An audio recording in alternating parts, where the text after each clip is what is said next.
Good afternoon, everybody. This is Trey James with JockJive Sports. I'd like to welcome you here to the Alabaster Field. We are at Veterans Park, where the Calhoun Lady Warhawks will be facing off against Snead State Lady Parsons in the tournament this weekend. And we have a little bit of information on each team here. We have the Lady Hawks have played 51 games in their season for the regular season. They were overall 29-22 in the conference. They were even 500 at 16-16, and they are on a 3-game win streak heading into the event. They are facing off against the Snead State Community College Lady Parsons, and they played a total of 57 games during the regular season with an overall record of 28-29. Within the conference was 18-14, and they are on a 4-game winning streak heading into this event. The event will start in about 15 minutes, and that'll give you enough time to go over the starting lineups for both teams.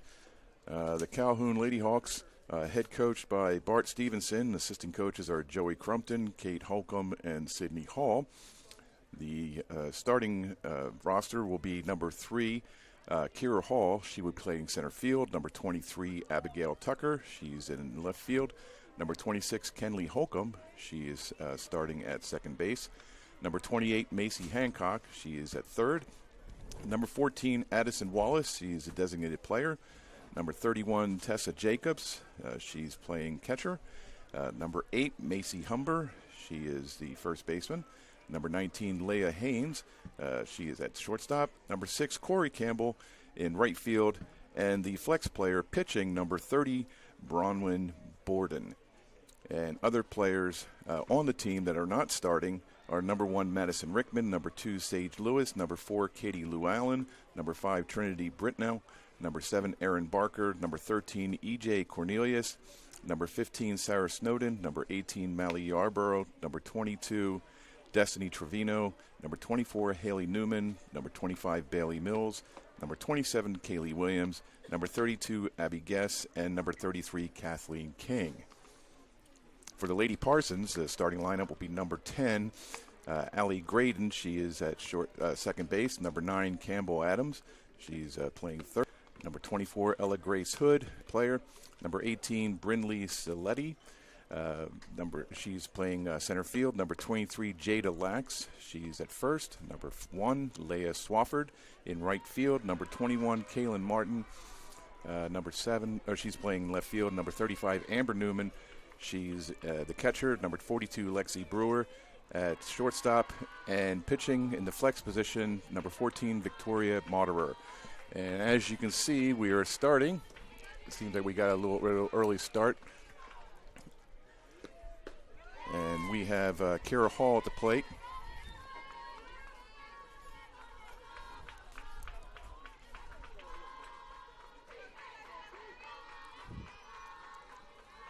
And the pitch. And that has popped up to center field. It is going back over the head. And it is a home run, leadoff home run by Kira Hall to start the scoring streak. And the teammates come piling out to home plate. And she is a happy camper. That is a dead center shot over the 210-foot mark. And they're mobbing her at the plate. So Calhoun breaks the ice first and scores on a leadoff home run by Kira Hall, the center fielder for the Lady Warhawks.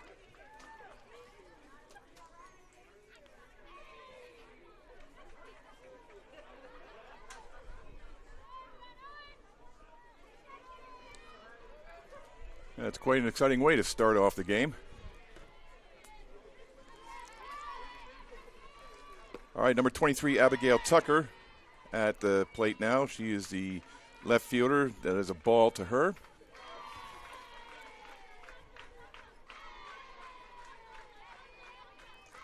And the pitch. Outside for ball 2. I'm sorry, the first one was a strike, my apologies. So the count is 1-1.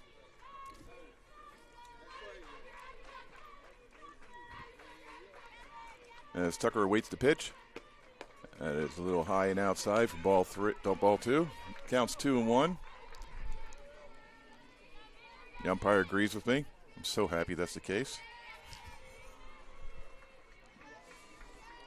And the pitch. Looked a little outside, but the umpire says no. It is a strike, 2-2. The Blue Crew seems to know what they're doing because they went to school for this. And the pitch. Swing and a miss as a strikeout.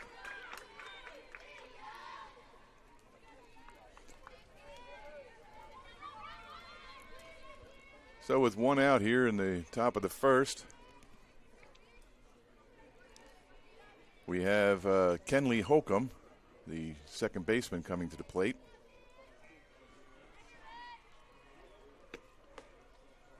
Is a little low and outside for ball one.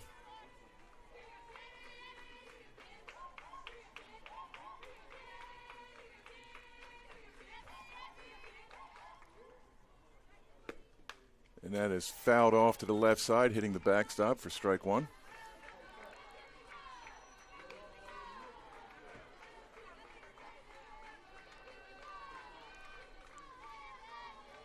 One and one the count to Holcomb. Had a nice little butterfly go by us here at the window. That ball is hit over to the left side. That is foul. Strike two, 1-2 to Holcomb.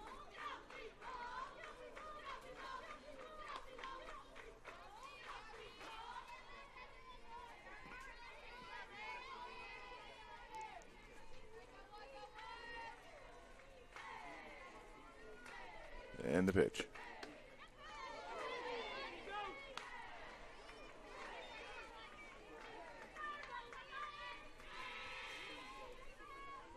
Two and two to count to Holcomb.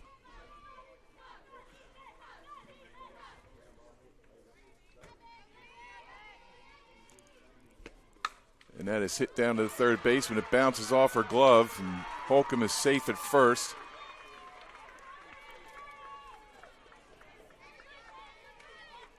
Campbell Adams did not come up with the play. The ball was shot at her. She was diving to her left to try and get it, but it bounced off her glove toward the shortstop, allowing Holcomb to get to first safely. So still with one out here in the top of the first, runner on first, we have Macy Hancock looking at a called strike.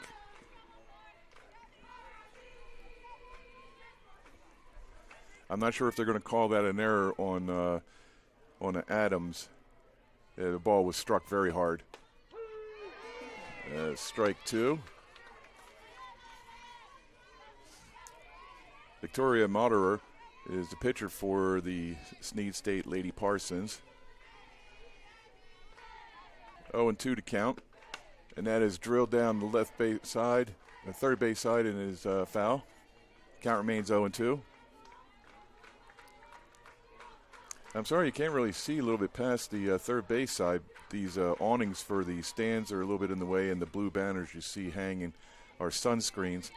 They are a little intrusive, but we do the best we can. That ball is high. But you can see the third base and the first base side and all the action going on from the pitcher to the catcher. And the pitch. That ball is drilled to the left side. That is foul. A little straighter, and that'd be a home run. Count remaining 1-2 to Hancock, number 28.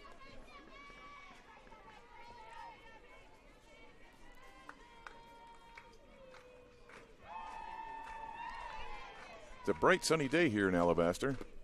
And that ball is bounced over to the second baseman, who throws it to the shortstop. It throws it back to first, not in time. So we got out at second base for the force. And it was Graydon to Brewer on that play. So Holcomb is out at second. Hancock is at first on a fielder's choice. And that leads up with Addison Wallace, who fouls off the first pitch to the right side for a strike. Addison Wallace is a designated player. She does not play in the field. She is like the designated hitter. And the pitcher, Borden, she does not bat, but she plays in the field for the Lady Warhawks. And that ball is hit to the shortstop, who picks it up and throws it over to first base for the third and final out. That is the end of the inning. And Brewer threw it over to Lax on that play. So now we have the score of 1-0, but Lady Hawks have the leadoff home run by Hall, Kira Hall. And we will go to the bottom of the first. And we will be back right after this.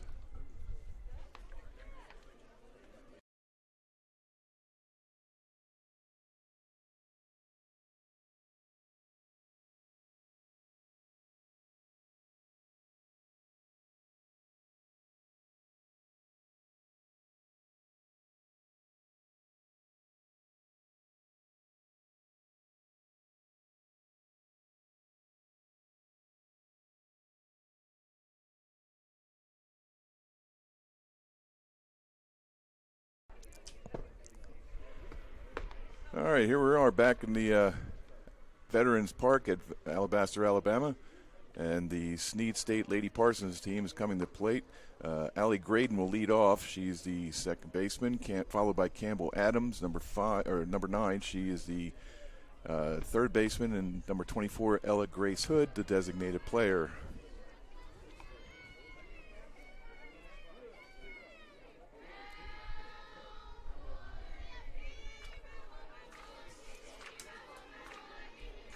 As I was saying earlier, it's a nice, bright, sunny day here. Yesterday it was raining. I was a little concerned about the weather here, but it doesn't look like it's going to be an issue today. And the first pitch is drilled down the third base side. Foul. So 0-1 to Graydon.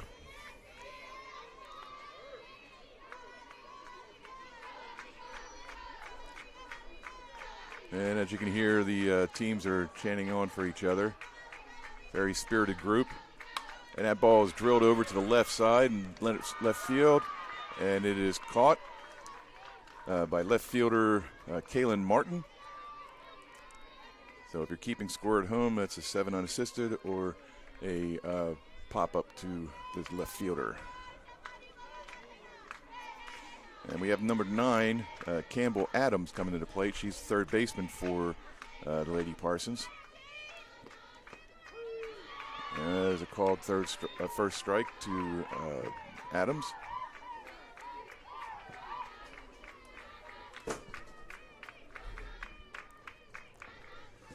That loud bang you just heard was a bomb being dropped on my foot.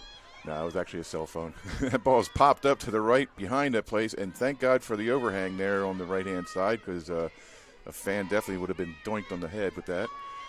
But that makes the count 0-2 to Adams. She gets back in the box and awaiting the pitch from Bronwyn Borden. That is low and outside for ball 1. Have quite a crowd out here for the support of the two teams.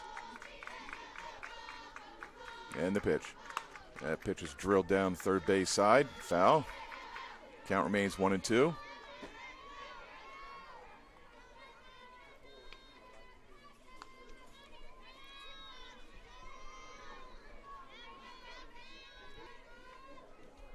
And the pitch.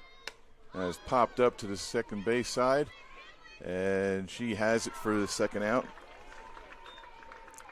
That was Kenley Holcomb on the pop-up. And coming to the plate now is number 24, Ella Grace Hood, the designated player.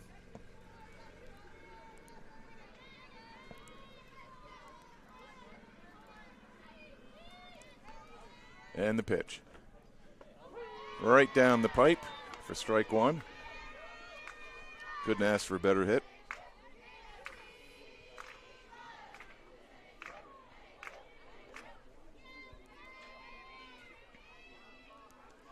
Borden looks in on the plate and delivers. Swinging his slow roller, trying to get it out. Slow roller to the third baseman, and she is out. So Hood is retired on a slow roller to the third baseman, Macy Hancock, who then throws it over to Macy Humber. Macy with an I, Humber. And so that is a 5-3 put out. So that is it for the first inning. And we will go to the top of the second, and we'll be back right after this.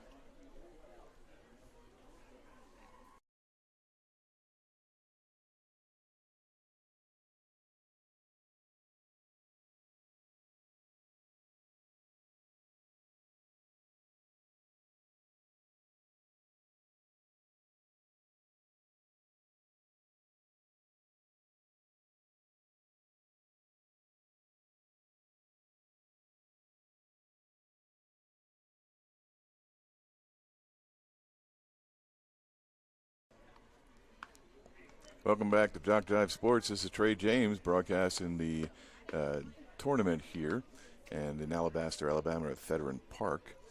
And like I said, couldn't ask for a better day. There's hardly any wind. The flag literally is just hanging around the flagpole right now. It is not blowing anywhere. But the score right now is the Calhoun Lady Hawks 1, Snead State Lady Parsons 0. And we have Tessa Jacobs, number 31. She's the catcher for the Lady Hawks. And the first pitch is a ball. And Jacobs will be followed by Macy Humber and then Leah Haynes. As a ball hit to the right side off the backstop for a foul. That evens up the count 1-1.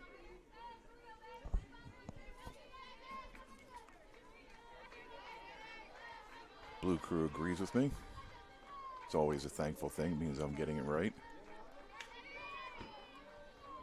And the pitch. Oh, right back to the pitcher. She had no chance of getting that. Moderer was caught off guard by that. It was directly right at her glove, but it went right over it. The reaction time, I don't think she could have gotten it. It would have been a stroke of luck if she would have caught that.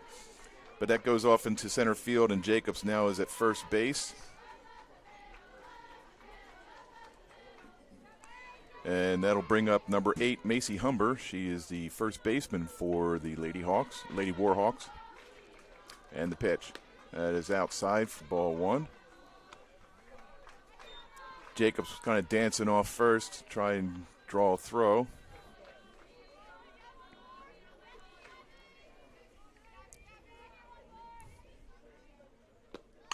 And that pitch is over the shortstop's head into left field for a base hit. So Jacobs will end up at second. Humber's at first. And still nobody out here in the top of the second. That'll bring up number 19, Leah Haynes.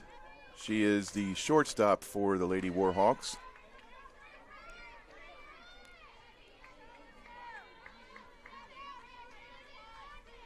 And the pitch. She lays down a soft bunt. Pitcher picks it up, throws it over to first base for the first out. So Moderer was able to get to the ball, throw it over to Lax for the first out, but that will put Jacobs at third, Humber at second, and Haynes does a sack bunt.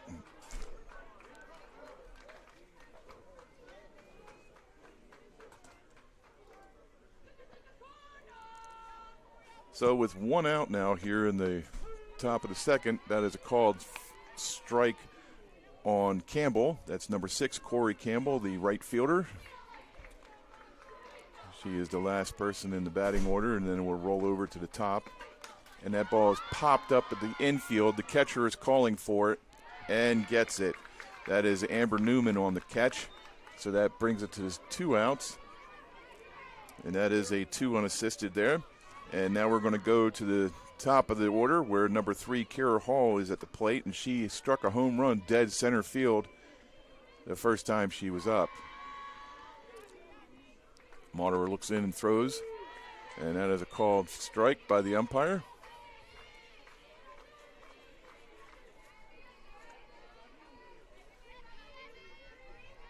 Hall steps back in, sets herself and gets ready.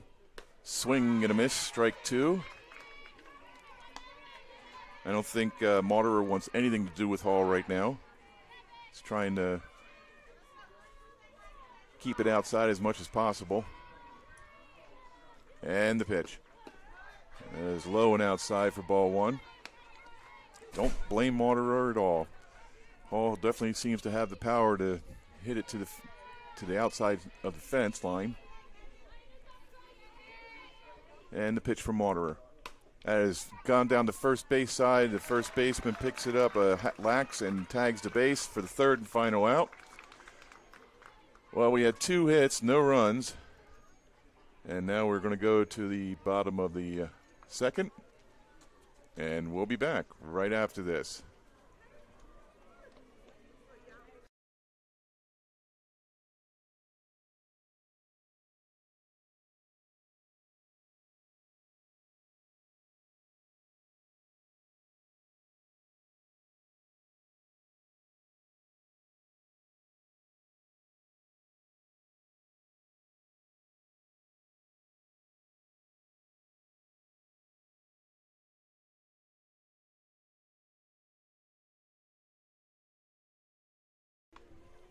All right, we're back here at Veterans Park in Alabaster, Alabama. I'm Trey James with JockJive Sports. And it's a beautiful day. Couldn't ask for a better day for softball. And we're at the bottom of the second right now with the Lady Warhawks leading the Lady Parsons 1-0. And we're on Field 2. If you're in the area, stop on by. There's another game going on at Field 5, which is also at JockJive Sports. You can look at that online.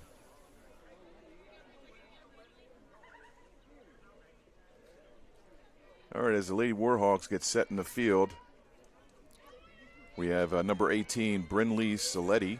I hope I'm pronouncing that right, Silletti, Saletti. She is the center fielder who watched Kira Hall's ball go over the fence in the first inning. That is a ball to Saletti. Pitcher Bronwyn Borden looks in on the catcher and delivers. As low ball 2. So 2-0 to count to Saletti.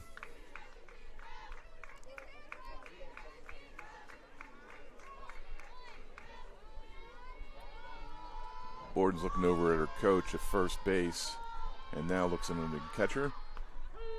And catches the outside corner for strike 1. Counts 2-1 right now to Saletti.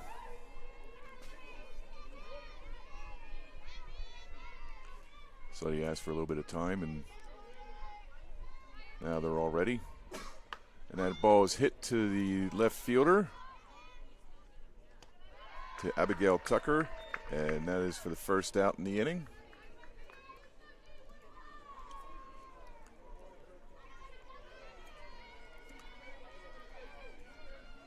And that'll bring up number 23, Jada Lax, the first baseman for the Lady Parsons. It appears that Borden is receiving her signals from first base to decide where to pitch. And that bounces up there and hits the plate.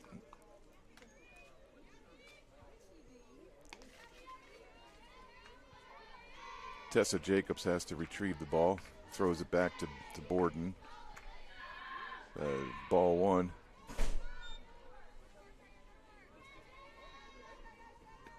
And that is grounded over to the left side past third base. Foul, evening up the count at 1-1.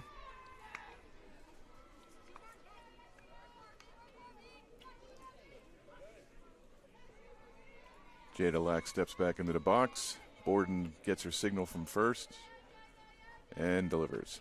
And that hit is hit into the left center field area for a base hit over the head of shortstop. That was Leah Haynes at shortstop. She had no chance to jump up and get that. So Lax is at first with Leah Swafford, number 1. She's the right fielder for the Lady Parsons. So with 1 out here in the bottom of the second, we got a called strike from the umpire on Swafford.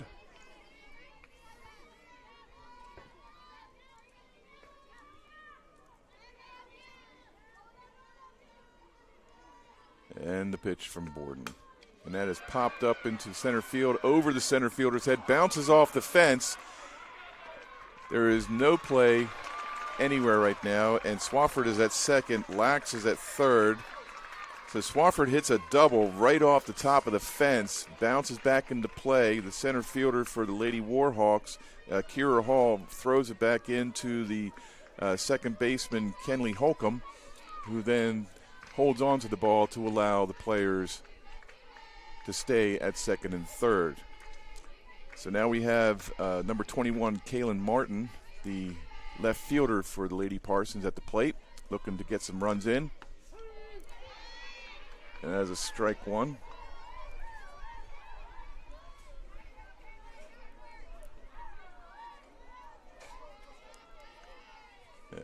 The fans and the teammates are really boisterous out there today.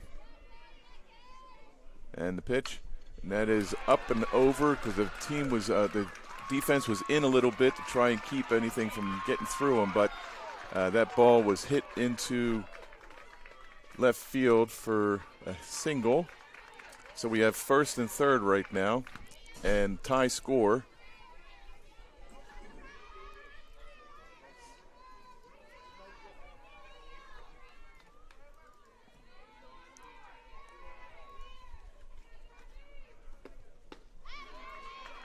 That's called strike.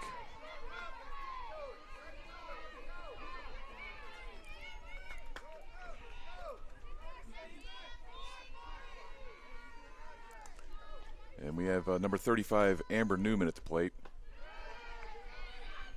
That is a ball, so counts 1-1. Runners first and third for Snead State. Newman gets back in.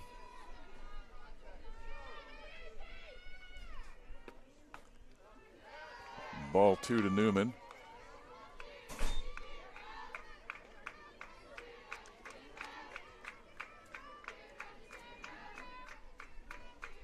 So with the Lady Parsons evening up the score here and looking to score more, that was just caught the inside corner of the plate for strike 2.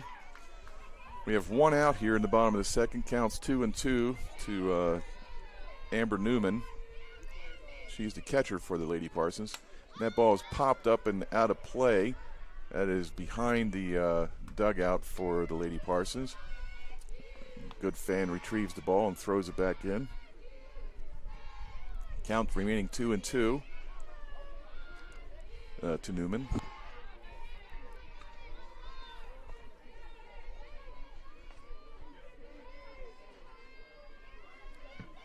Borden gets her signs from her first base coach and delivers. That ball is popped straight back to us, and that was about 5 feet from my grasp. I could not get it. But to be honest, I didn't even try. I just was hoping it didn't hit the camera. Count remains 2-2 to Newman. Oh, she looked like she wanted that one. But Martin takes off for second. Oh, third base. Did she get caught? Yes, she did. Swafford got caught at third base. She was napping, but Martin took off for second. So now we have only one on, 2 outs. The count remains 2-2 to Newman. That was a bit of a mistake by the Lady Parsons. Swafford should never got caught off guard. Swing and a miss, and that ends the inning for the Lady Parsons.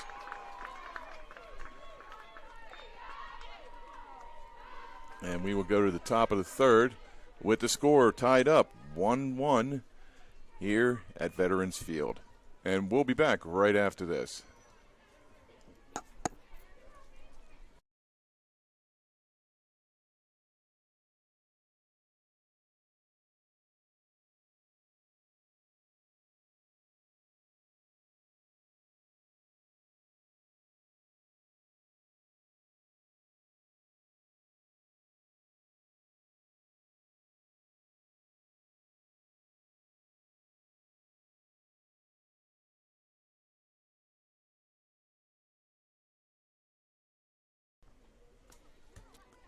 Now we're back to Veteran Field here in Alabaster, Alabama. This is Trey James for JockJive Sports.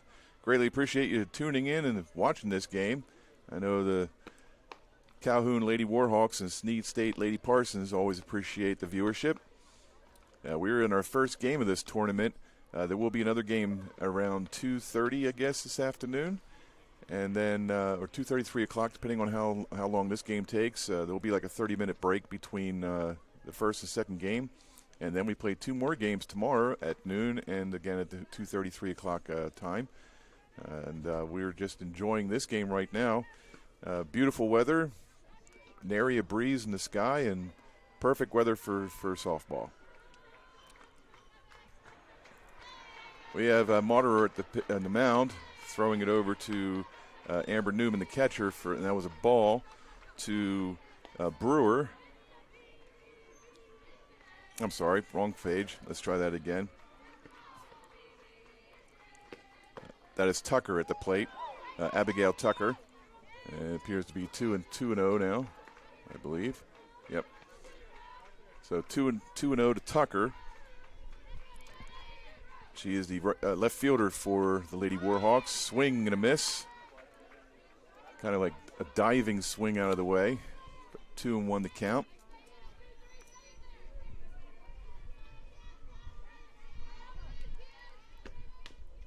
Guess bounced it off the end of the bat, foul to the left. It brings the count to 2-2.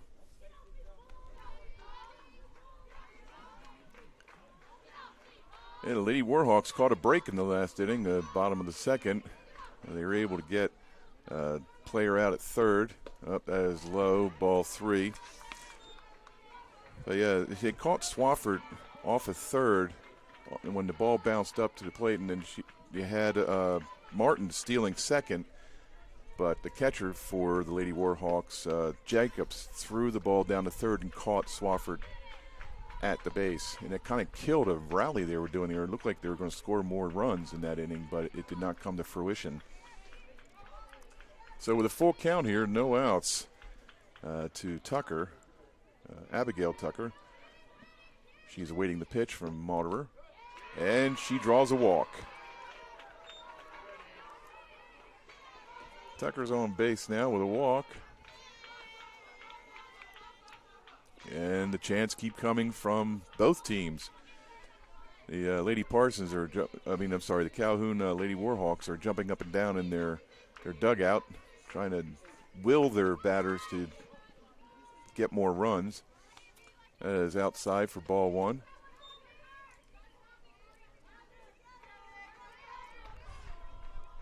So with 26, Kenley Holcomb, the second baseman for the Warhawks, she awaits the pitch from Moderer.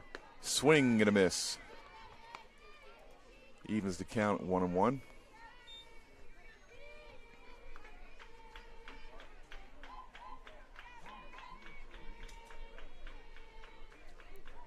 Moderer looks in and delivers. Holcomb lays down a bunt, but bounces backwards and goes foul. Strike 2. I got to tell you, for all the jobs that I could have had over my lifetime, I think this is one of the best jobs I have, just to get to call games. I definitely can understand the feeling that all announcers have on the college and professional levels. I mean, I could be stuck in a cubicle somewhere, but I'm getting to do this. And the ball is fouled down the left side past the outreach third baseman's arm. Count remains 1-2. But yeah, this is a very enjoyable job. If you ever get a chance, go for it.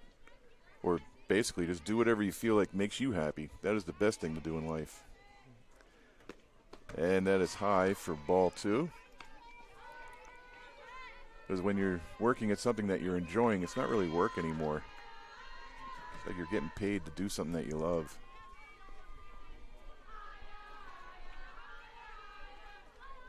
And the pitch. Hit is hit over the third baseman's head, but she catches it. She reaches up and catches it. It was softly hit. Looks like she was playing in. It looks like the ball was going to go over her head, and that was Campbell Adams playing. But she stuck her glove up just in time before the ball got by her and caught the ball that was hit by Holcomb. So Tucker remains at first. That is a 5 unassisted on Holcomb, and that brings up number 28, Macy Hancock. And that first pitch is a ball. So we have 1 out now. Tucker on first, Hancock at the plate. Moderer looks in on the catcher and throws. A little low, out, and it's ball 2.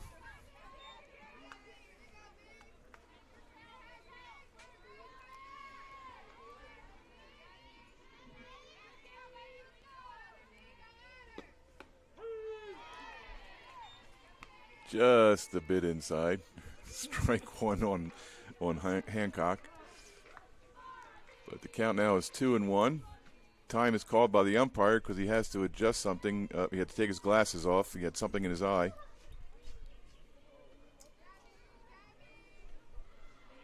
And he puts his mask back on and gets situated in while Hancock steps back into the box. And Moderer is awaiting to deliver the pitch. And that ball is hit over to the shortstop, throws it to second baseman for the out, does not throw to first, would not have been in time. So Tucker is out at second. Hancock is safe at first on the fielder's throw, and or fielder's choice.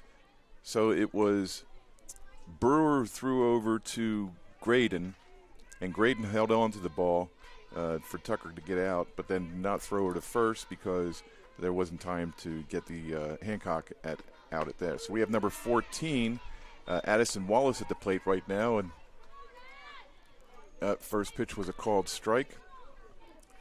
So with Hancock at first, and we have 2 outs now, Wallace awaits the throw. And it's outside for ball 1.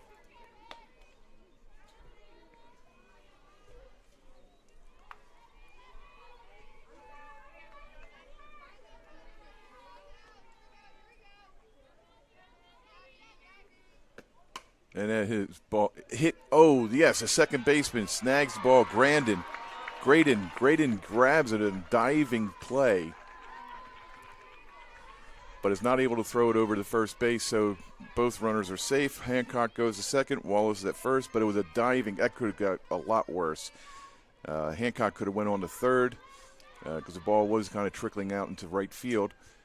But with her diving play, Graydon's diving play, she was able to keep the runners at second and first. And that ball is popped up, and we're going to get hit. It hits the glass. Thank God it's shatterproof. And that's number 31, Tessa Jacobs. She's the catcher for the Lady Warhawks. And there is a mark on the window. I can see the laces. So the count is 1-1 with 2 outs and runners at first and second. Score is 1-1. And Jacobs awaits the pitch from Moderer. And she belts it to the left field, and it looks like it's going to be caught. Yes, the Kaylin Martin catches the ball. So that is a 7 unassisted, and that ends the inning and any chance for the Lady Warhawks to score any runs in this inning. So we go to the bottom of the third. Score is 1-1. And when someone asks me that, who's winning in a 1-1 game, I just look at them and shake my head. But we'll be back right after this.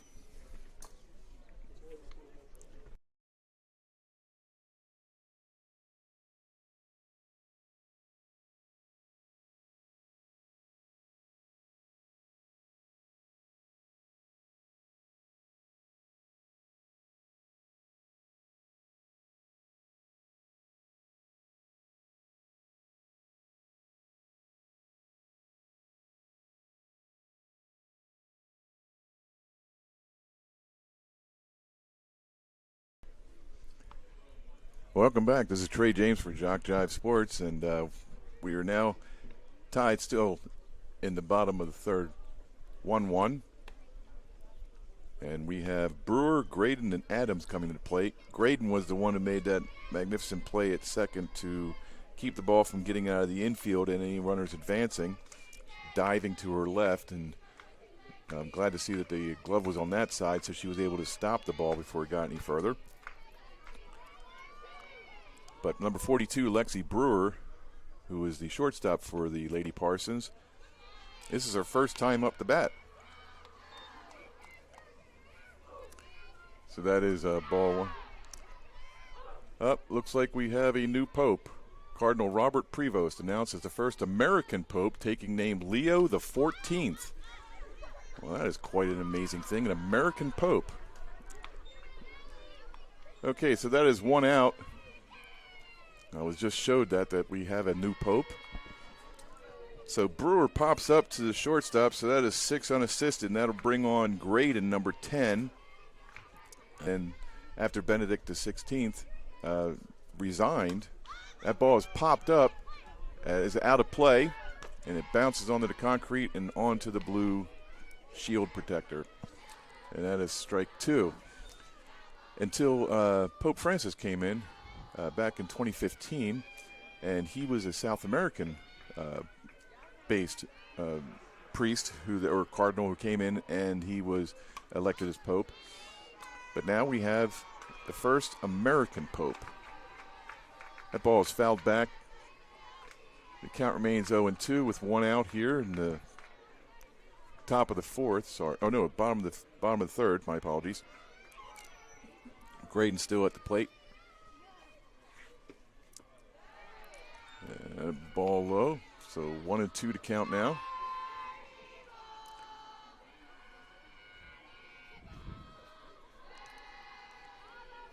And one more thing on the Pope business, it was like 3 days ago they started the conclave, and that ball's drilled to the left side, way foul. If she straightened that out, that would have hit the Coca-Cola sign for sure for the scoreboard. But normally these elections take a week, maybe 2 weeks. This is done in 3 days. So obviously they have a lot of trust and hope in this American Pope. That ball is caught by center fielder Kira Hall. It's the second out. So Graydon goes down on a pop-up as 8 unassisted.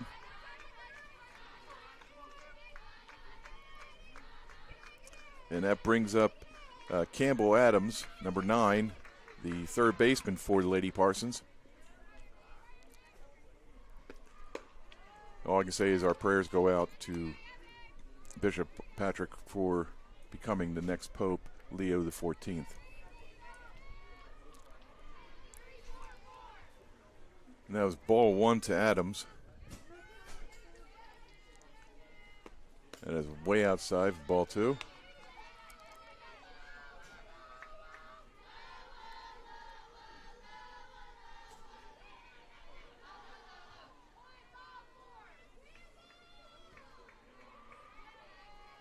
And the pitch. Fouled back off the backstop. That makes the count 2-1 now. I don't know if you can hear these people screaming in the stands. They're very vocal.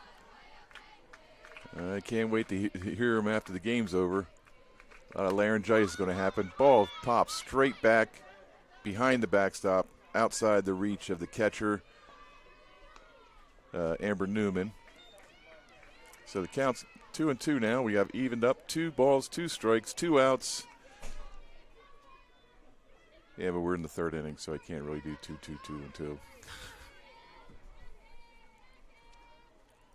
And the pitch. And it's a little low, making the count full. The umpire agrees.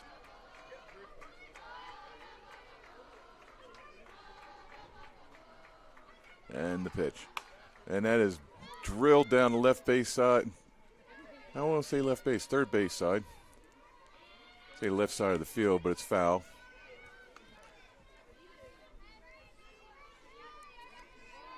Abigail Tucker was not able to get to the pitch in time.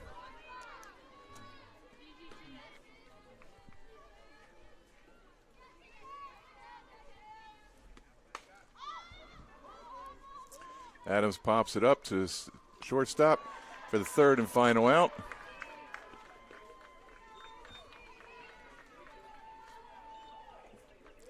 Six unassisted, so 3 up, 3 down, and we go to the top of the fourth,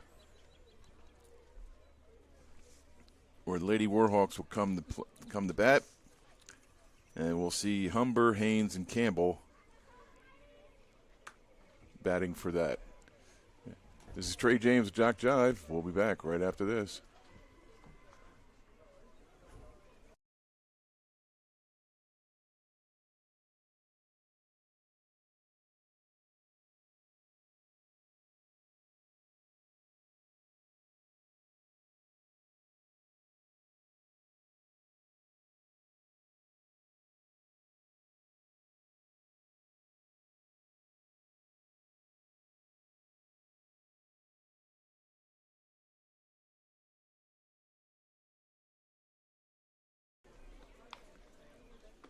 Welcome back to JockJive Sports. Trey James doing your announcing for the Calhoun Lady Warhawks and the Snead State Lady Parsons softball game here in Veterans Park.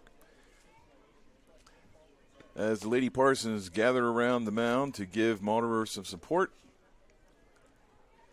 we have number 8, Macy Humber, first baseman for the Lady Warhawks, coming to the plate. She'll be followed by number 6, Corey Campbell, and number 30, the pitcher, Bronwyn Borden. Top of the fourth is a tight game, 1-1. And that pitch is outside for ball one.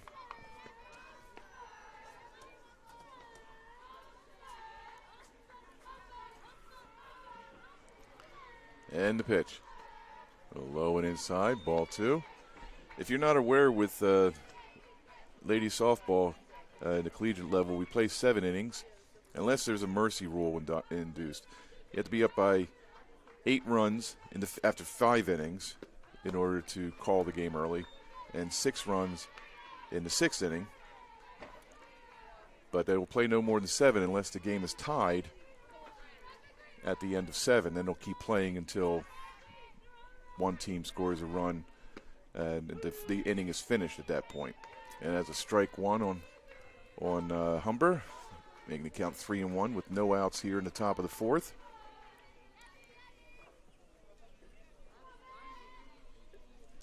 And the pitch. That is hit into right center field, but caught by the right fielder of the Lady Parsons, Leah Swafford. So Humber flies out to right field, and that'll bring up number 19, Leah Haynes, shortstop for the Lady Warhawks.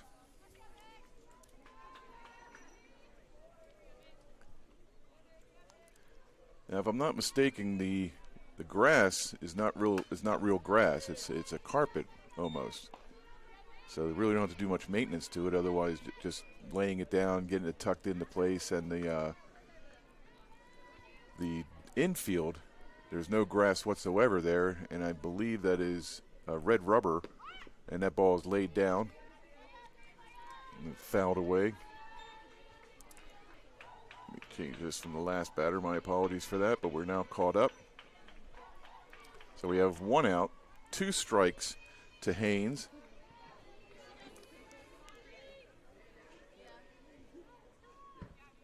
And the pitch. Outside ball 1, kind of a waste pitch to see if the batter would chase. Monterer steps away from the rubber and kind of gathers his thoughts, gets back in. And the pitch. High for ball 2.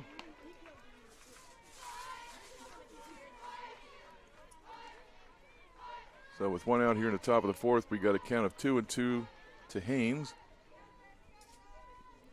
Monterer sets in and delivers. Swing and a miss.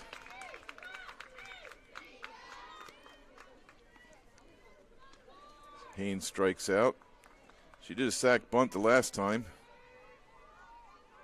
So that'll bring up number 6, Corey Campbell.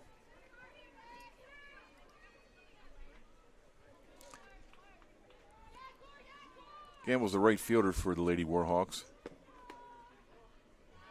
That is outside for ball 1.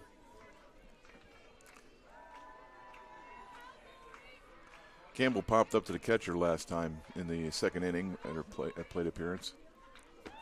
And that is hit down to the third base side. That is fair ball. And she is safe at first. The diving third baseman for the Lady Parsons, Campbell Adams, snagged the ball before he could get by her. She threw from her side over to first base. Jada Lax was unable to come up with it. And that makes that Campbell is safe at first. And that'll turn the roster over, and the lineup will now see Kira Hall come to the plate. She hit a home run in the 1st inning and then popped up to the first baseman last time up in the 2nd inning. And that is a called ball. So Hall steps back into the box, awaiting the pitch from Monterer. And that is bounced over to the third baseman, who picks it up and bounces it to the first baseman and is now out. So Hall is out on a 6-3 play, or 5-3 play. So that was Adams to Lax. And that'll end the inning. And we go to the bottom of the fourth with the score tied 1-1. And we'll be back right after this.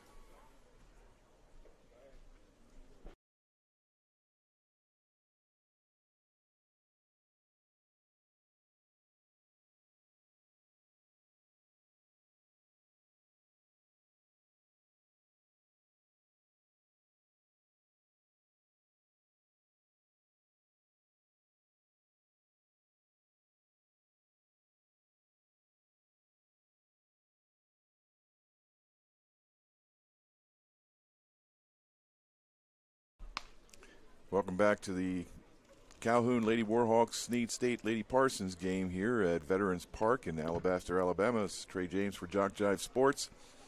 We head to the bottom of the fourth with Hood, Saletti, and Lax coming to the plate. So far, the only one who's done anything for those three out of those three was Lax, and she was able to score after getting on base for a single, and with Swafford knocking her over to second, and then Martin getting her third, and then getting home after that.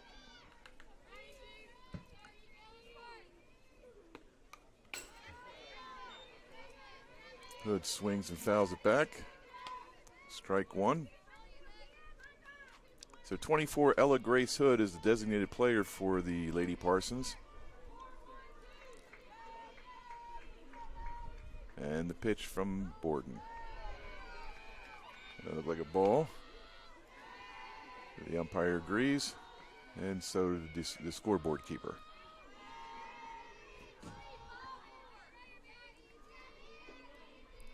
It's good to know that we're all in sync. But don't trust it, it all can go sideways real quick. That is outside ball too.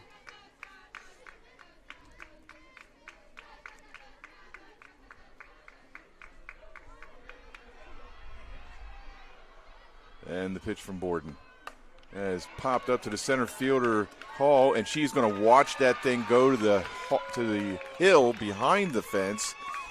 So Hood leads off the inning with a home run,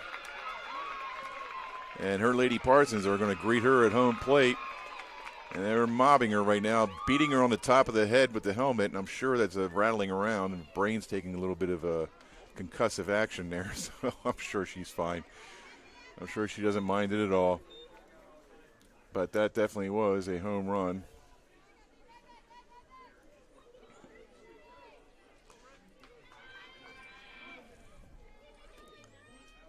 So that'll bring number 18, Brinley Saletti, up, center fielder for Lady Parsons. And as the head coach, Bart Stevenson, comes to the mound and has a chat with Bronwyn Borden. I mean, I know that she hasn't done a bad job. It's just that, girl hits a home run. What can you do? I guess he's trying to make sure that she doesn't get worked up by it. He wants to settle her down, get her situated, and concentrate on the batter, Saletti. I'm sure the Lady Warhawks can come back and score.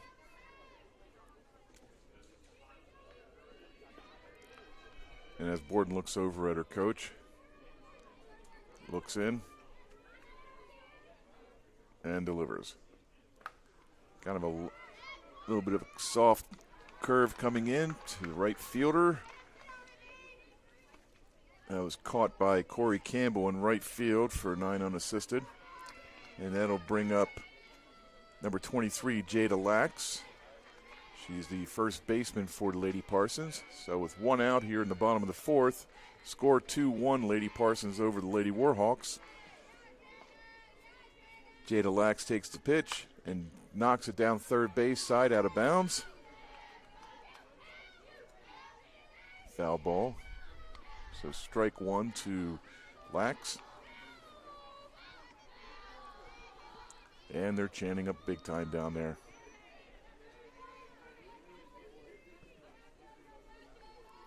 And the pitch.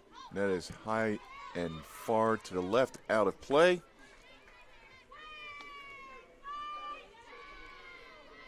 Making the count 0-2 to Lax.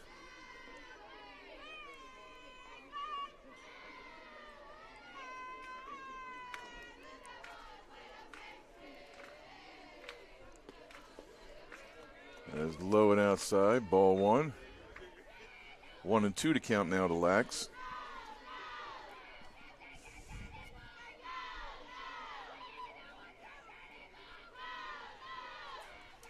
And the pitch.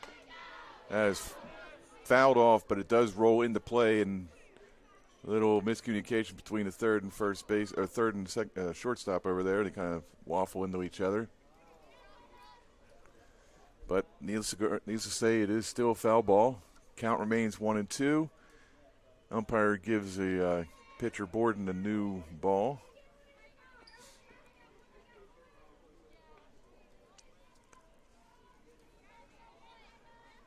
That might have fouled off of Lax's foot. That's why it was called a foul ball. And that is beat it down third base side, foul.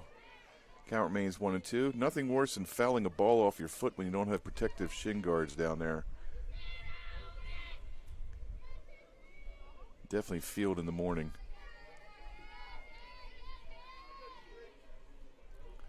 Borden looks over at her coach and then looks in on the catcher and delivers. That ball is popped up to the left side. Looks like the third baseman's got it. So Hancock is able to wrangle that foul ball for the second out.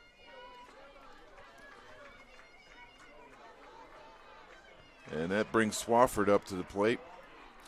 Swafford was able to get on base in the second inning with a double, and then got caught off third while Martin was stealing second. That was a ball to Swafford, but she made a nice catch in right field later in the game, in the third inning, to make up for it. And that's strike one to Swafford, evening the count at 1-1. So here we are in the bottom of the fourth with nobody on, 2 outs, and the score 2-1, Lady Parsons over the Lady Warhawks. That is a little outside for ball two.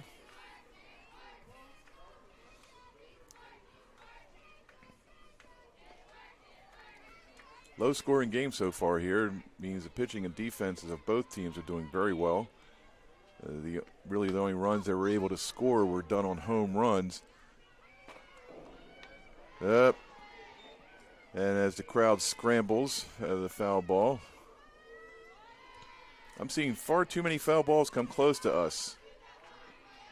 I'm feeling less and less safe here. And yet another foul ball comes back toward us and bounces on the concrete in front of us. And I'm sure the parents are guarding their children with their lives. So the count's 2-2 to Swafford with 2 outs here in the bottom of the fourth. And that ball is now gone the correct way into center field as Hall comes in and catches the ball for the third and final out. It's good to see that the ball does travel both ways. So we're going to go to the top of the fifth here. Score is still 2-1. Lady Parsons over to Lady Warhawks. And we'll be back right after this.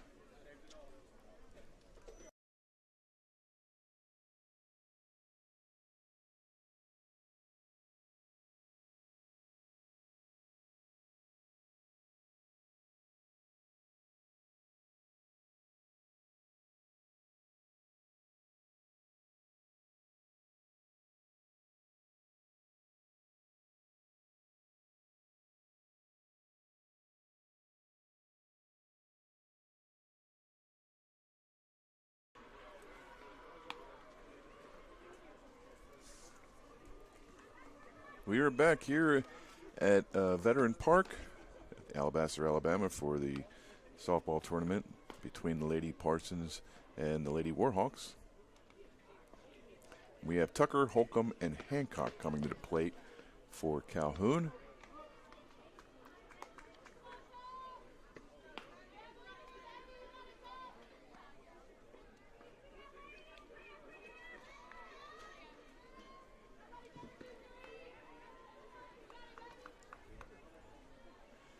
So as the Lady Parsons take their positions on the field, number 23,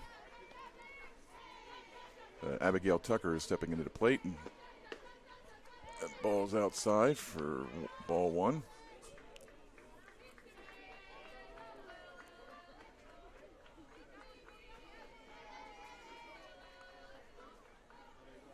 And Monterey pitches. Low and outside, ball two.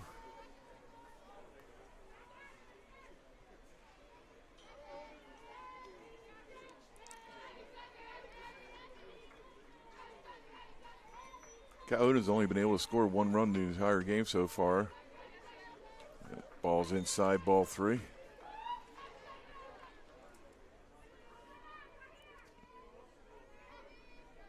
It's not the saying that Calhoun or Lady Parsons have weak offensive teams. It's just that sometimes defense and pitching does take a. And as Tucker looks to bunt, does not. She fakes a bunt, but the ball is a strike anyway. The pitch thrown is a strike. Counts 3-1 to Tucker now. And that's a walk.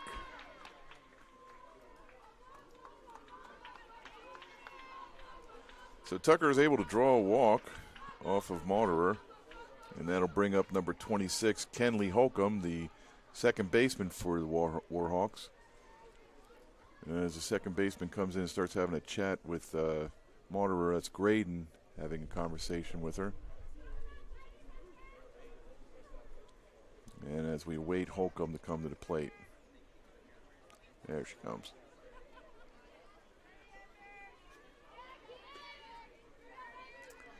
So number 26, Kenley Holcomb, the second baseman for the Lady Warhawks, is in the box, awaiting the pitch from Victoria Mauderer.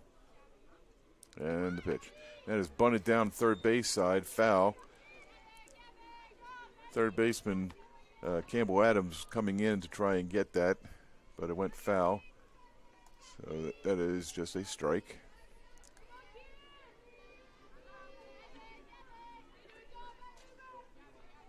Mauderer looks in, tries to bunt, pulls the bat back for ball one. 1-1 to count with no outs here. This game is going fairly quick. It's top of the fifth already. Both teams are doing rather well. As outside, ball two. And if it wasn't for the home runs, we really wouldn't have many runs at all. That's how the Warhawks scored on the first inning leadoff home run by Hall. That ball is fouled. Count now is 2-2. And Snead State scored on a home run as well as a scored by Lax, who got on base and then was driven in by teammates. And the pitch from Mauderer. Low and outside. Full count now. No outs. One on. Full count to Hancock.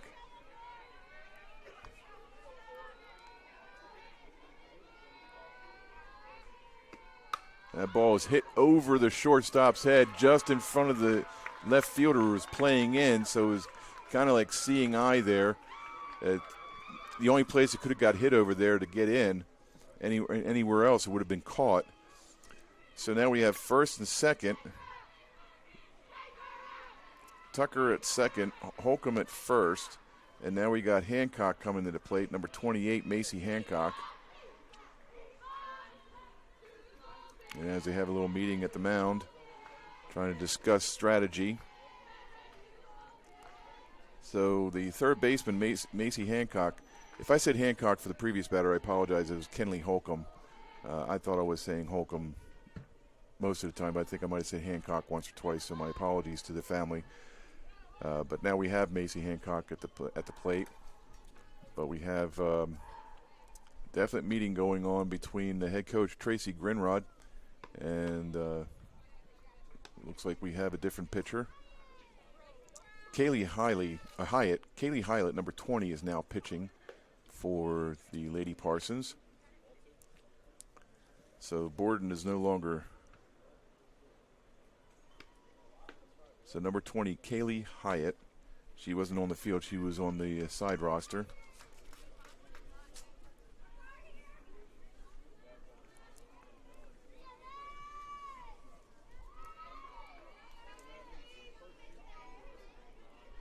And as we work our magic in getting everything cleared up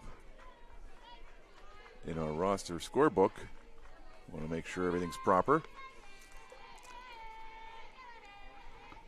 So Kaylee Hyatt throws the first pitch, and it is gone. Wow. That is a 3-run shot.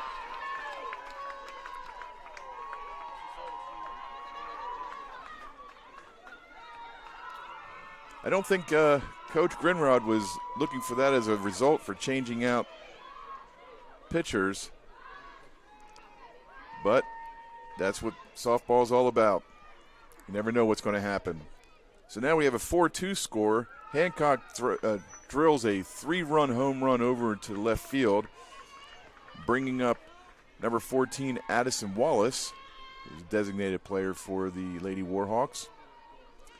Yeah, I'm sure Hyatt's a little.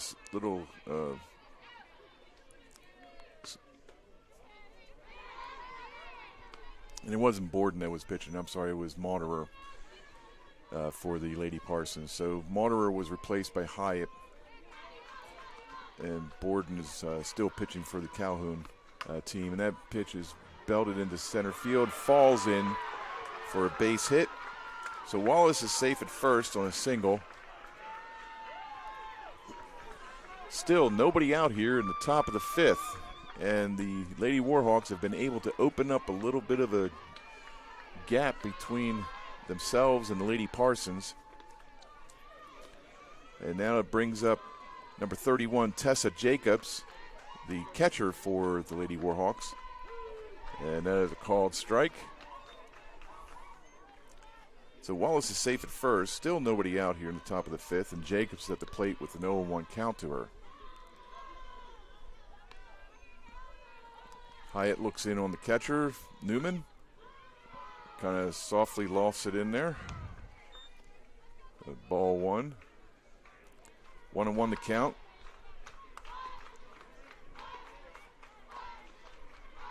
And the Warhawks are chanting loudly in their dugout.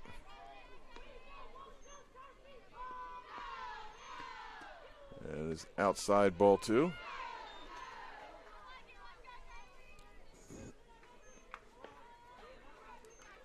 Two and 1 to Jacobs. And the pitch. Jacobs looks like she was going to bunt there, but drew the bat back just in time for a 3-1 count. Hyatt looks a little upset with herself. And is fouled back off a bunt. Strike 2, full count to Jacobs.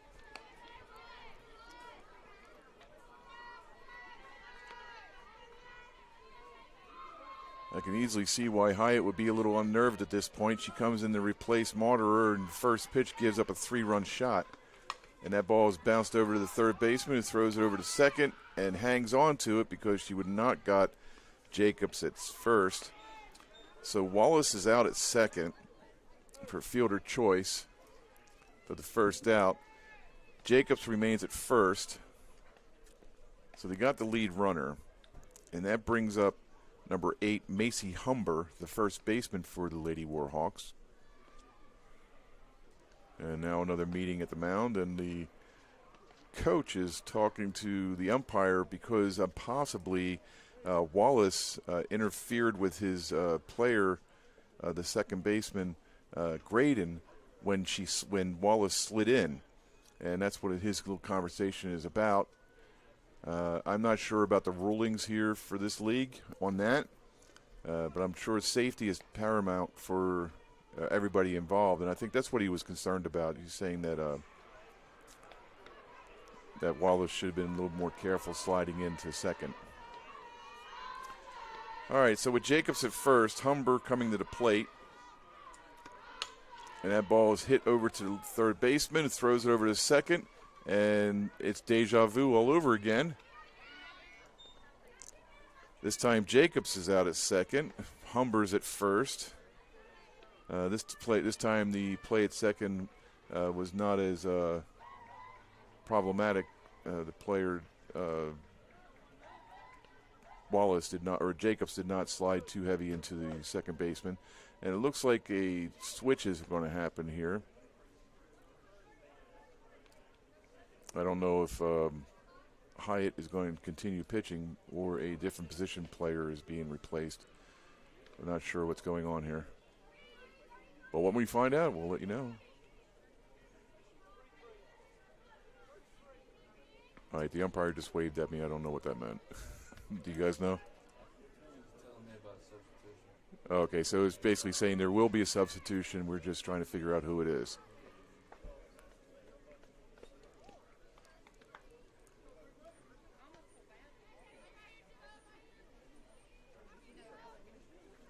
Okay, so 33 for Lady Parsons.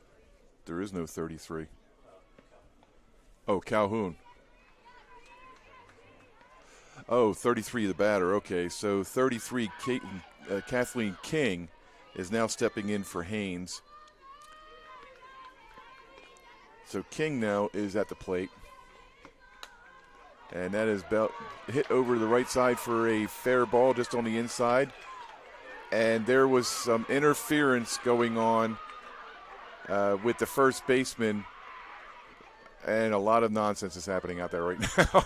Okay, and the ball got thrown away to second into the outfield. And now Humber has scored all the way from first on this play. And I'm going to take a second here to back up and try and let everybody know what's going on. But King is now at third. Now, when King hit the ball into right field, it was right on the foul line. She was rounding first. The first baseman for the Lady Parsons, who is Jada Lax, was in the base path and delayed King from able to progress further onto second base. Now, with all that going on, there was some confusion because King was saying that she was interfered with. She finally got to second, and Humber was at third at this point, but the ball gets thrown from the infield to the second baseman, but got past that person, and then King was able to progress on to third, and Humber was able to score. Right now, it's still officially 4-2, but if the play stands the way it happened, it's 5-2. But we'll know more because the coaches are talking, and they're discussing how everything is going to happen. So we'll give it to you in a second when we find out. Now, sometimes interference does happen unintentionally, so that might be also the issue. But the first baseman needs to know they cannot stand in the path line when the live play is going on. Okay, so right now we're waiting to see if King is going to remain at third or if she's going. Okay, so 19 is replacing. Oh, Leah Haynes is replacing King again, so they're swapping back out. So now it's going to be Haynes at third. No, wait a minute. How's this happening? All right, I see King at first. And I'm trying to figure out who's on third. So King is at first.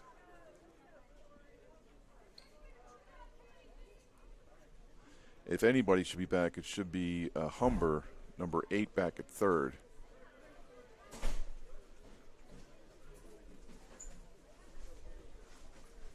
Or if the case is Haynes, because I saw number 19 walk across the field, so it might have been Haynes back at third, who's taking Humber's place. No, here we go. All right. Yeah, we're all looking at each other like, what the heck? Okay, so somebody replaced King at first. And is that 19 at first? Looks like it. Okay, so Haynes is at first.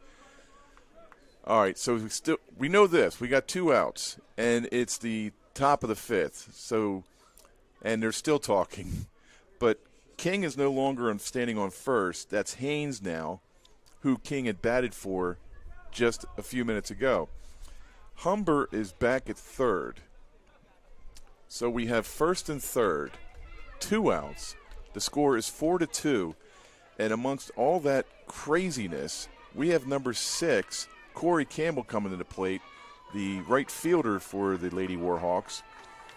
And, yeah, that's kind of crazy. And that ball is hit to left field and is caught by the left fielder, Kaylin Martin, for the 3rd and final out. So that kind of basically takes this craziness to its finality. Yeah, there was a lot of even the scoreboard keeper and the other bookkeeper for this game is, yeah, we're all shaking our heads. But we do go to the bottom of the 5th with Calhoun leading Snead State 4-2, and that much we know for sure. This is Trey James for JockJive. We'll be back right after this.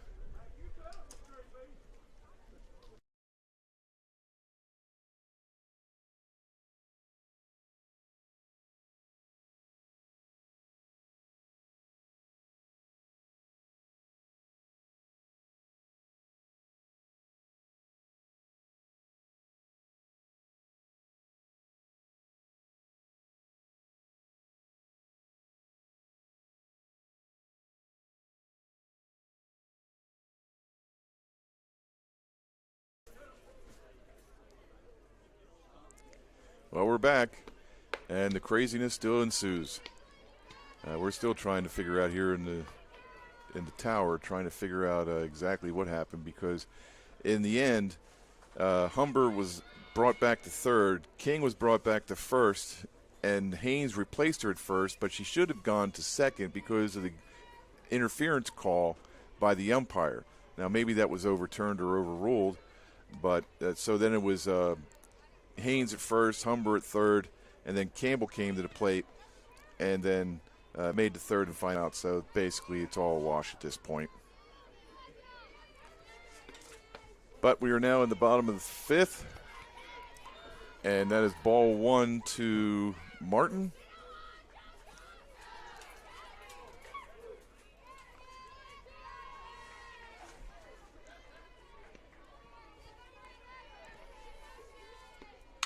And that ball is drilled right to the shortstop for Calhoun, and that was number 19, Leah Haynes, catching that ball. So Martin goes down.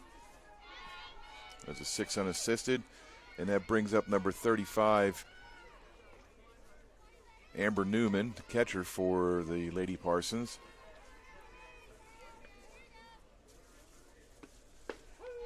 That's a called strike by the umpire. So the score now is 4-2. Calhoun leading Snead State here in the bottom of the 5th. That hit the bat. That is a foul ball. That hit the butt end of the bat. And it's still considered a strike. So 0-2 to Newman.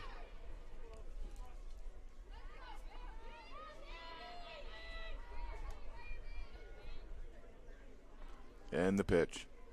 That pitch is belted off to the right side, bouncing out of bounds. Gentleman with his cell phone is able to wrangle it in. Count remains 0-2 with 1 out here in the bottom of the 5th. Calhoun leading Snead State 4-2.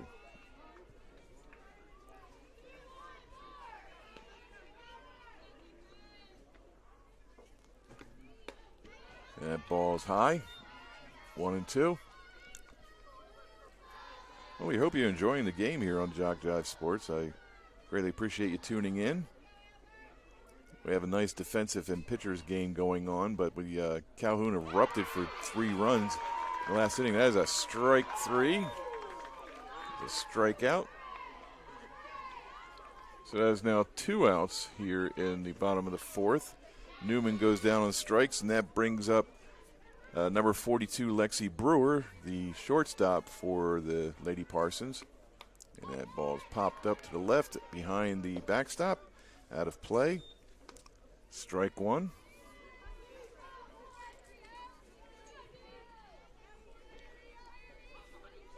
And the pitch.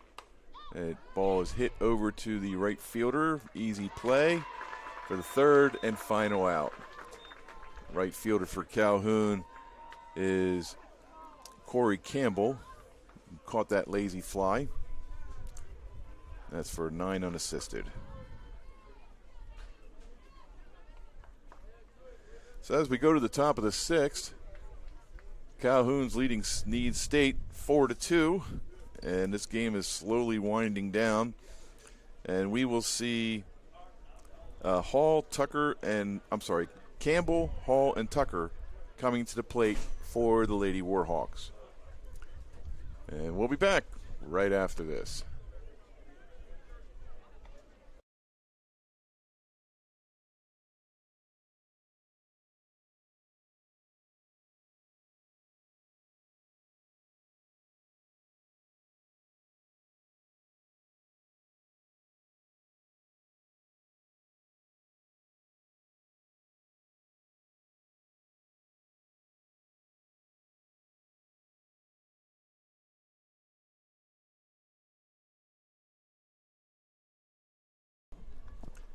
Welcome back, and you're watching the ACC softball tournament. It's the Alabama Community College Conference.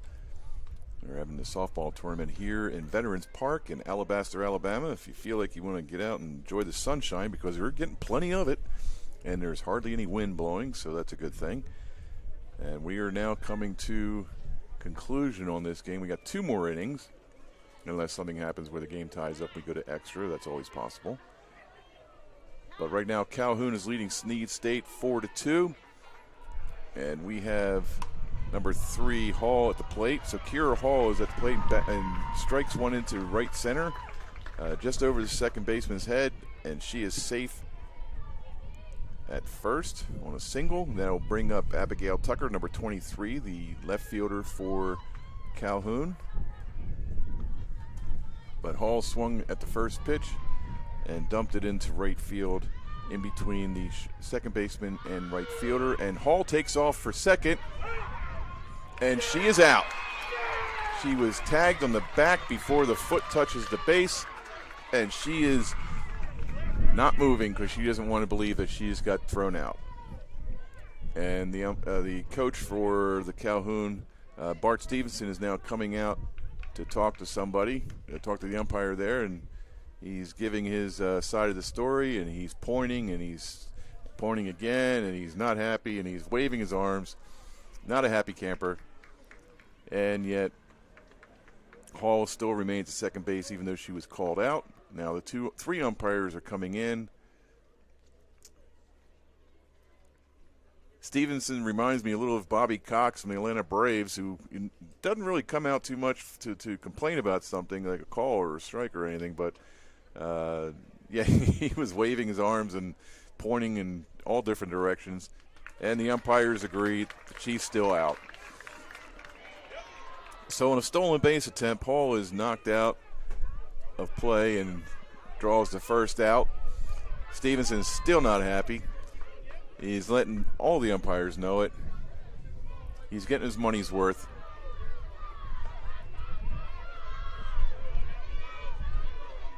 Definitely not a happy camper.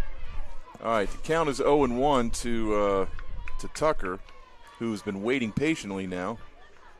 And the pitch.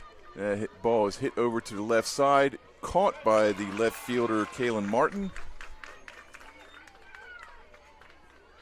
So now that we have 2 outs, that was a 7 unassisted on Tucker.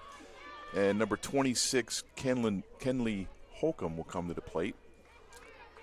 Holcomb is the second baseman for the Lady Warhawks. Hyatt still on the mound. As outside, ball 1.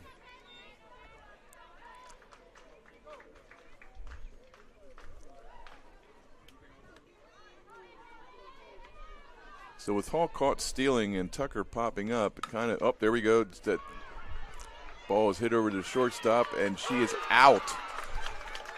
The third baseman, Adams, was diving for it. It gets past her, but the shortstop, Brewer, was backing her up, picks the ball up and throws it over to first base for the third and final out.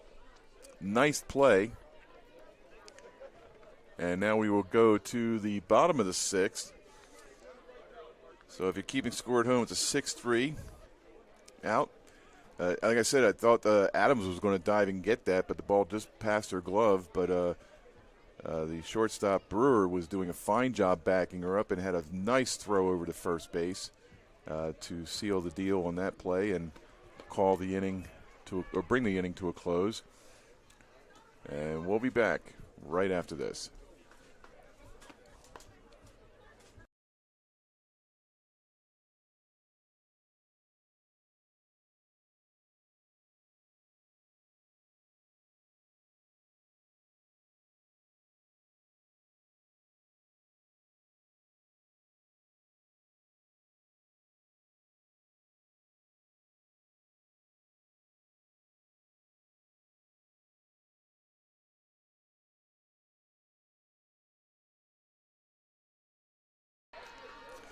We're back at Veterans Park here for the ACC tournament, and I was just commenting about the Bobby Cox reference, comparing him to Bart Stevenson. Also, he was like, somebody was saying it could have been Lou Piniella being referenced too, but I think Lou Piniella was more of a boisterous. He'd get in the umpire's face and bump him and chest bump him and all that stuff. Yeah, he was not a happy camper when he went off. But we have Allie Graydon at the plate right now, who grounds it over through the in between the shortstop and third baseman for the Lady Warhawks, and she is now safe at first.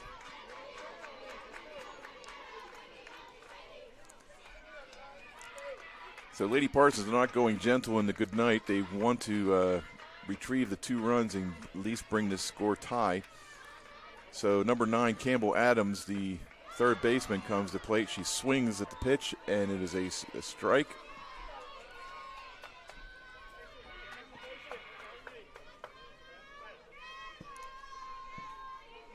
And the pitch.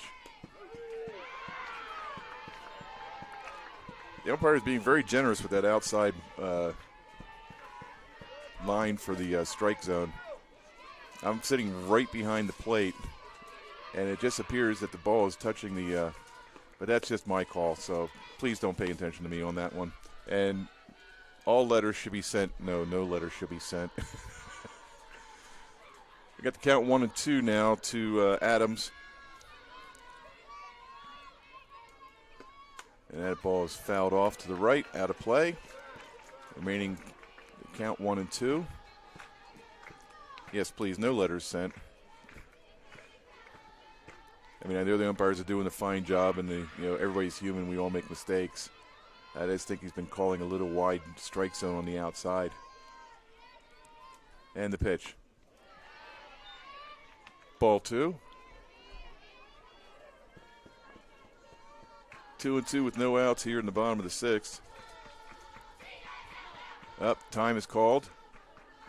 Coach Stevenson steps out to the mound, bringing everybody in the infield into the discussional group. I don't understand what the reasoning is. I don't know if they're trying to figure out a strategy, or he's just checking on his pitcher, Bronwyn Borden. Everything seems to be okay. Number 30 is giving high fives to her infielders, and they all go back to their position. And Stevenson goes back to the dugout. So the count now is 2 and 2 to Adams. She steps back into the plate. Gordon looks over at the coach at first and looks in our catcher, Jacobs, and it's popped up, and we're going to get hit again. This is like the 5th time. That actually sounded like a bell being rung. I think it hit the railing. But with all that, the count remains 2 and 2. We are just getting hit too many times. I think I need some hazard pay here. And ball's outside, bringing the count to full. Hazard pay in softball calling, I don't know. I don't think they'll allow it.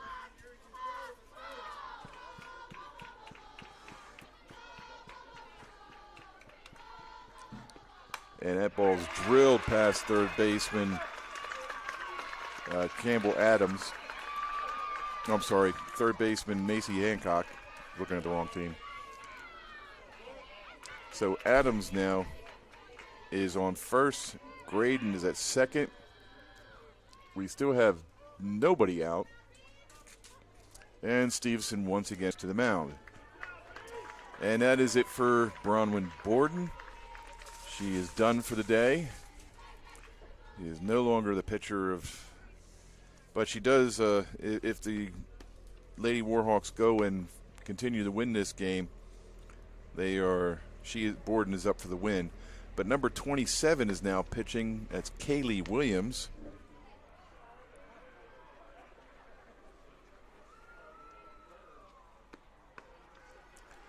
So Kaylee Williams, number 27, steps in and takes Borden's place.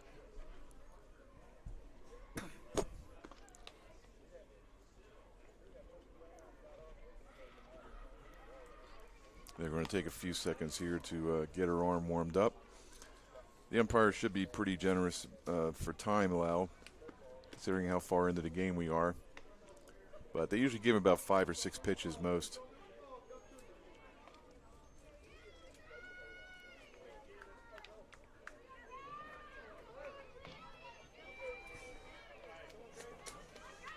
Okay, so we're going back now.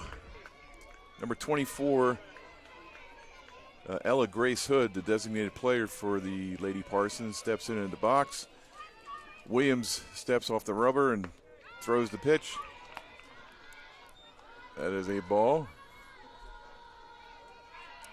So with 2 on and nobody out, Hood up the plate. They had a good chance here of tying up the score. That is outside, ball 2.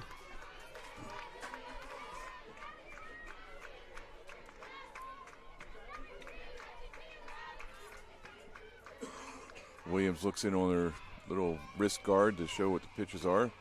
And that ball gets by her, and the runners will advance. Graydon goes to third. Adams goes to second. And that brings the count 3-0 to Hood. And one young lady is going to lose her voice over there because she's screaming at the top of her lungs. I don't know if you can hear it. And it's a 4-pitch walk. Hood is on first due to the walk. And that'll bring up number 18, Brinley Saletti, the center fielder for the Lady Parsons. And I have a big black ant walking on the glass right in front of me. It's just a distraction. I feel like a dog. Squirrel. All right, so we got the bases loaded, nobody out. And we have a runner substitution right now. So Hood is not running. So number 12, Kylie Strassener. I hope I'm pronouncing that right. Strassener. I'll have to go with Strassener. Apologize to the parents if that's not the case. So Strassener now is at first, running for Hood. And that pitch is low, ball 1. So 18, Brinley Saletti is at the plate with the bases loaded, nobody out. Tensions building in the air on both sides. And the pitch. Williams has not thrown a strike yet.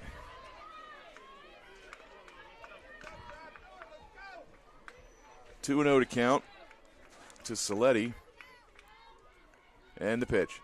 And that ball is hit straight to the second baseman, who goes to second and tags out the runner, Adams. So Adams is caught off guard.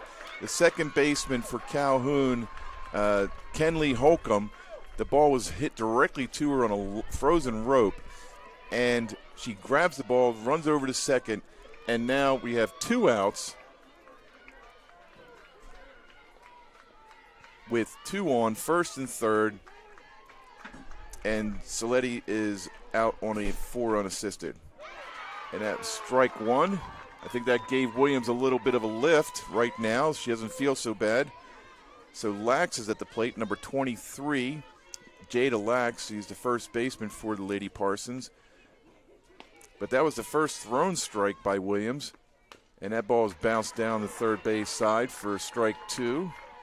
So we got 2 outs, 2 on, and an 0-2 count to Lax. And I think Williams' pressure is completely washed away. That was a dangerous situation for the Lady Warhawks. And that is ball 1. Now, for most of the game, that ball was called a strike most of the time. That's why you heard the crowd let out the little groan there. I'm not saying a word on my behalf. I'm just telling you what's going on. A swing and a miss. Williams strikes out Lax to end the inning. And that'll bring the inning to a close. And we will go to the top of the 7th. Lax strikes out. Sorry about that, folks, but it is what it is. But what was a bases loaded, nobody out situation, the Calhoun Lady Warhawks caught a little bit of a lucky strike and was able to get out of the inning with no runs for the Lady Parsons. And right now we will go to break, and we'll be back right after this.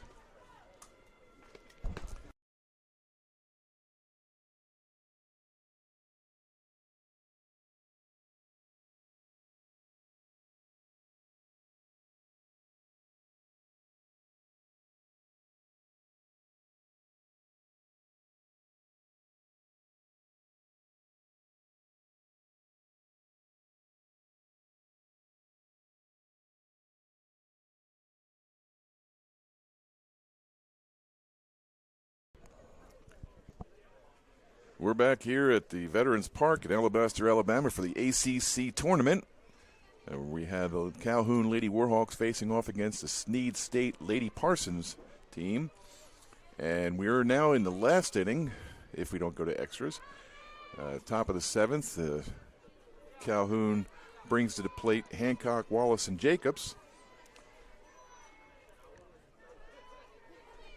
And I'm sorry to say, Lady Parsons had a golden opportunity to score runs in the bottom of the 6th with bases loaded and nobody out, but they were not able to get anyone across. And that is a ball 1 to Hancock, number 28, Macy Hancock, third baseman for the Lady Warhawks. And that is high, ball 2. Now the pitcher, Hyatt, for Lady Parsons has a really consistent delivery, and it's deceptive at times because sometimes it looks like she's going to be throwing heat. Ball 3, sorry about that, 3-0. But then she can also give the same appearance, and then the ball come in nice and soft to kind of throw off the timing of the batter. So she's got a really good technique for delivery. And that is called strike just on the inside corner of the plate to Hancock. But no, her delivery method is very good. I mean, she's got it down to where she's deceiving the batter on what the speed will be out of her hand. And the pitch. Swing and fouled back. Full count to Hancock now.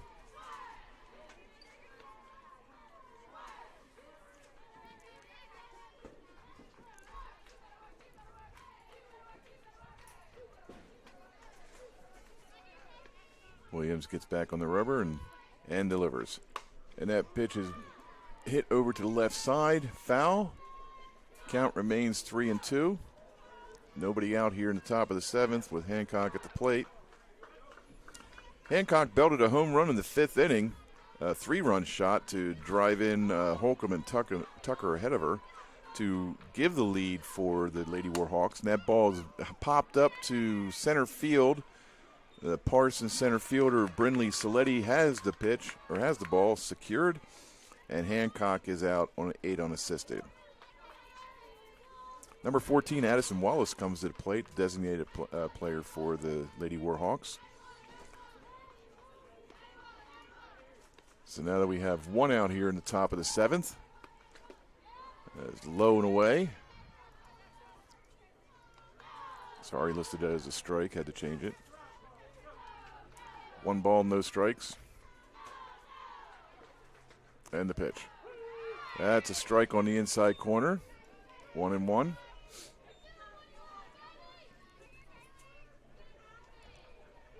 I gotta tell you, that black ant on the window in front of me is a big distraction.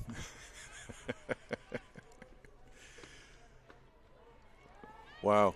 Okay, that was a ball.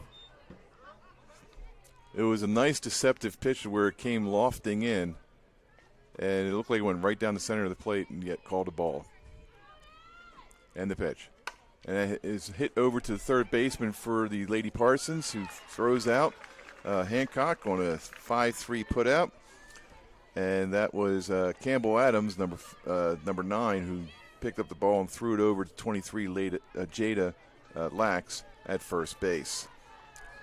So now that we got 2 outs here in the top of the 7th, we have Tessa Jacobs, number 31, the catcher for the Lady Warhawks, coming to the plate. Williams stepped off and came back. And that ball is hit over to left center and falls into no man's land. So Jacobs gets to first base on a seeing eye bloop shot to in between the triangles, like the Devil's Triangle out there. It was between the shortstop, the left fielder, and the center fielder, and nobody could get to it. They were each anxiously trying to get to it, but to no avail. So that brings up number 8, Macy Humber, first baseman for the Lady Warhawks, and she gets a called strike. So with 1 out, or 1 on, 2 outs, Humber at the plate, looking to keep this inning going. And that is called strike 2.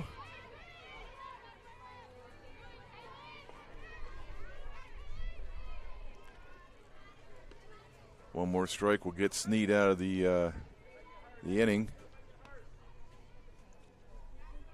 And the pitch. And it is fouled off to the right.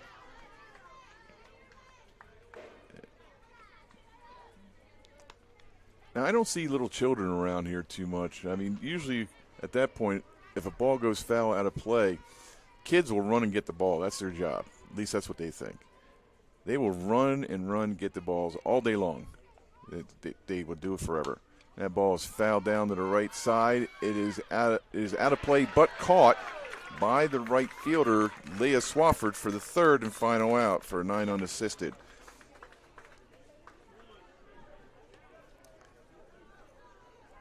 So that is it. Third out.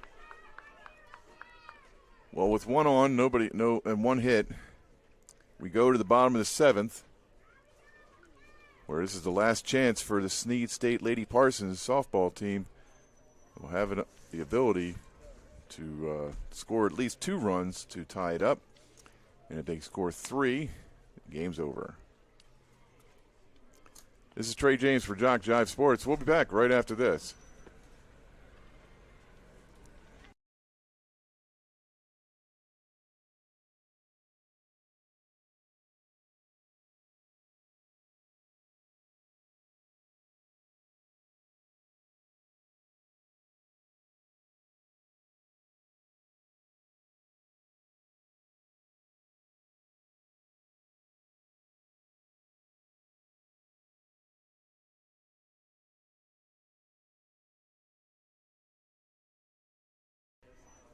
We are back at the bottom of the 7th. Do or die for Lady Parsons' team. They are down 4-2. They need to score at least 2 runs to continue this game. 3 runs and they'll win.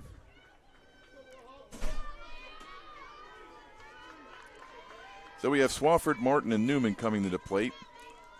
Number 1, Leah Swafford, is the right fielder who just caught the last out in the inning previous as a called strike.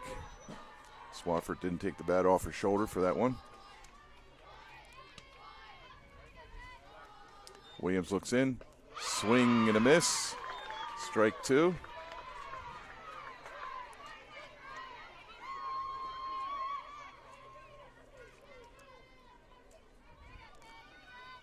Swafford looks, and that is belted over to the center fielder Hall, my apologies. Kira Hall catches the first out. So Swafford flies out to Kira Hall for 8 unassisted, and that'll bring up number 21, Kaylin Martin, the left fielder for the Lady Parsons.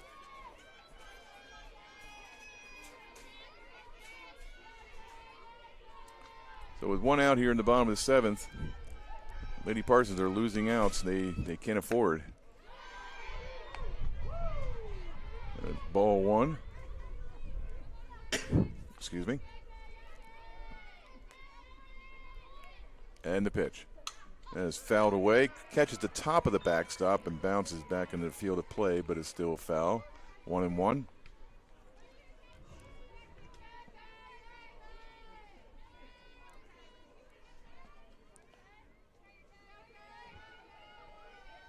And the pitch. It is low and outside for ball 2. 2-1 the count.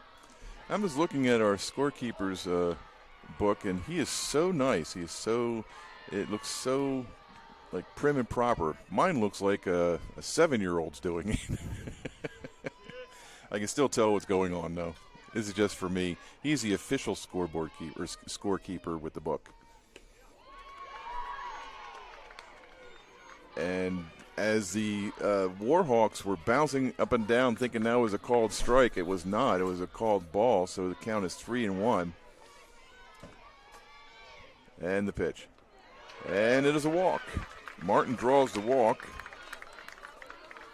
And that brings us to the next batter, Amber Newman, number 35, the catcher for the Lady Parsons. And it appears Stevenson is now back out talking to the umpire about making a change.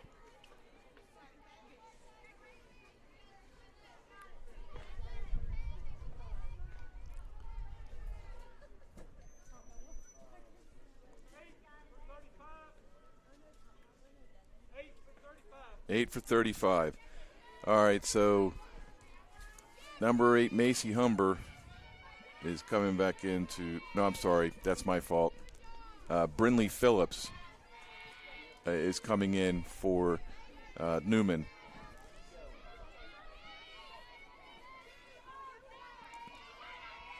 So as Brinley Phillips comes to the plate, there's a called strike.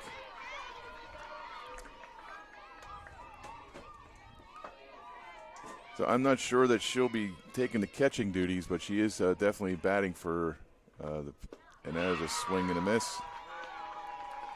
Strike 2. But yeah, Phillips replaced number 35, Amber Newman, who's the catcher for the Lady Parsons. And that is fouled off. Count remains 0-2. But if they can't score 2 runs, it doesn't really matter.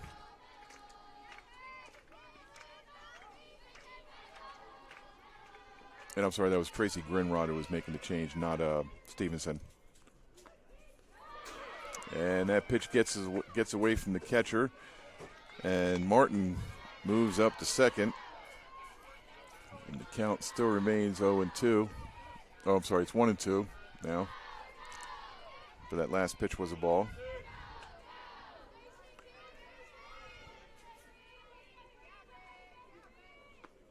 And that ball is bounced down the right side, and it's fair, and the number 8 is tagged out. Phillips is out going to first on a 3 unassisted.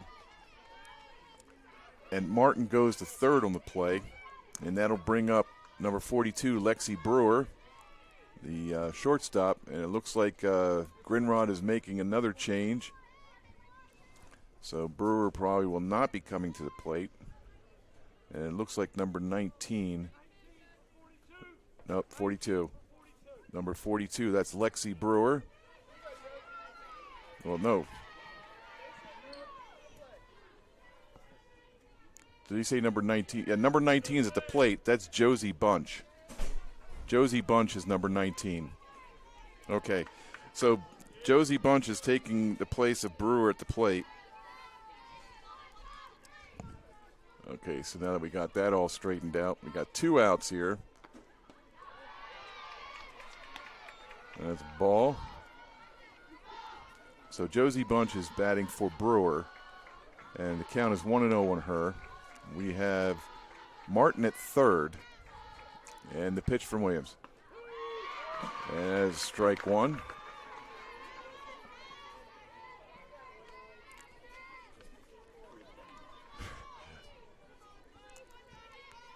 I felt like the angel of death was behind my shoulder. It wasn't. It was just a gentleman who was trying to take photographs. And that is 2-1 the count. It's getting a little interesting right now.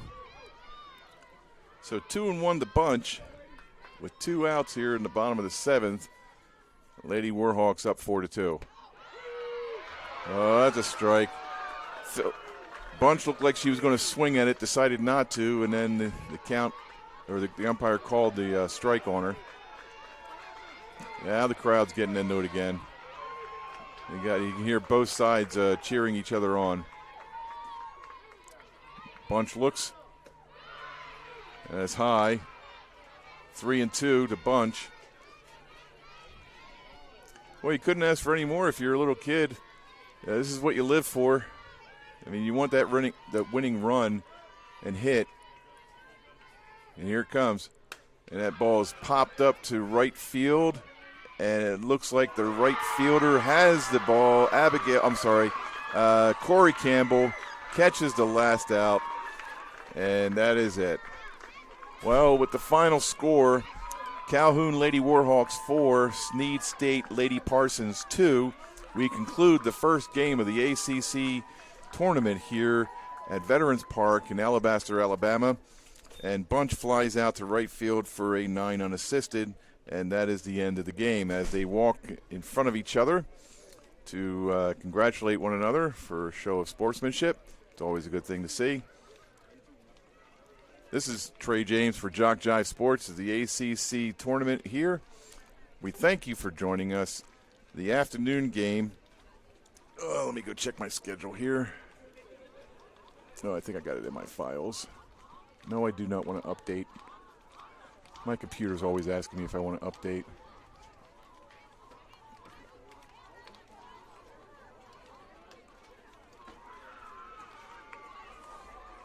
There we go.